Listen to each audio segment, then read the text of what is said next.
کاش ایسا دن نہ آئے کہ سرکار ہماری قبر سے منہ پھیر لیں اگر ہمارے چہرے پر داڑھی نہ دیکھیں۔ تو میرے بھائیوں، یہ سنت رسول اللہ صلی اللہ علیہ وسلم کی ہے۔ فلمی ایکٹر جو اتنی لمبی لمبی داڑھی بناتے ہیں اور آپ لوگ ان کو فالو کر کے ان کی جیسی داڑھی بنا لیتے ہو، اللہ کی رضا کے لیے ایک مرتبہ اپنی داڑھی سنت رسول کی طرح رسول اللہ صلی اللہ علیہ وسلم کی سنت کو اپناتے ہوئے رکھ لو، انشاءاللہ ہر جگہ تمہاری کامیابی نظر آئے گی۔ میرا کوئی فرمان یا حکم نہیں ہے، یہ اللہ تعالیٰ کا حکم ہے، اللہ تعالیٰ کا فرمان ہے۔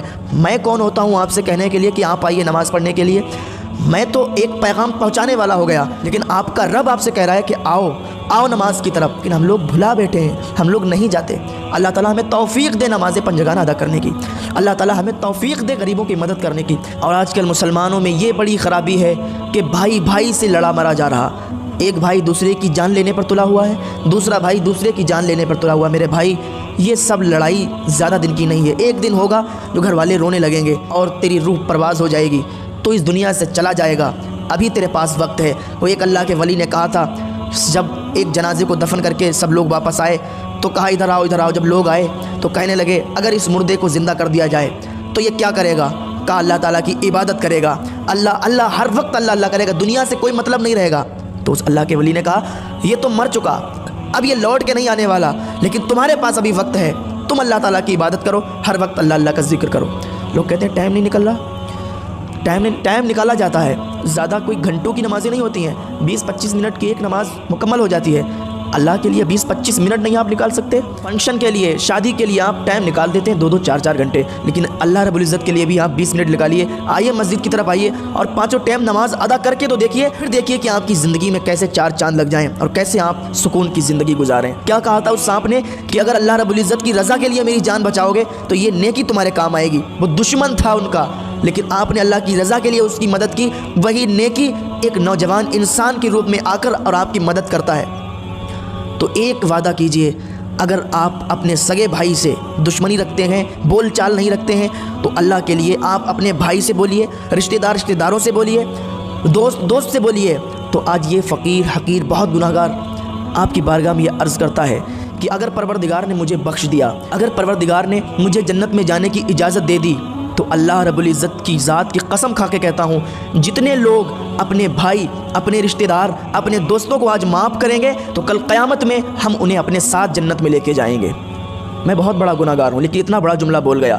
اگر میری بخشش ہوتی ہے، اگر میری شفاعت ہوتی ہے، اور آپ آج ہی سے اپنے بھائی کو معاف کر دیں، بولنے لگیں اس سے رشتہ قائم کریں، اپنے رشتہ دار سے بولنے لگیں، ان سے رشتہ قائم کریں، اپنے دوست سے بولیں، رشتہ قائم کریں، تو کل یہ فقیر میدان محشر میں اگر میری شفاعت ہوتی ہے، اگر مجھے جنت میں جانے کا پروانہ ملتا ہے، تو اللہ کی قسم میں آپ لوگوں کو بھی اپنے ساتھ میں جنت لے کے جاؤں گا۔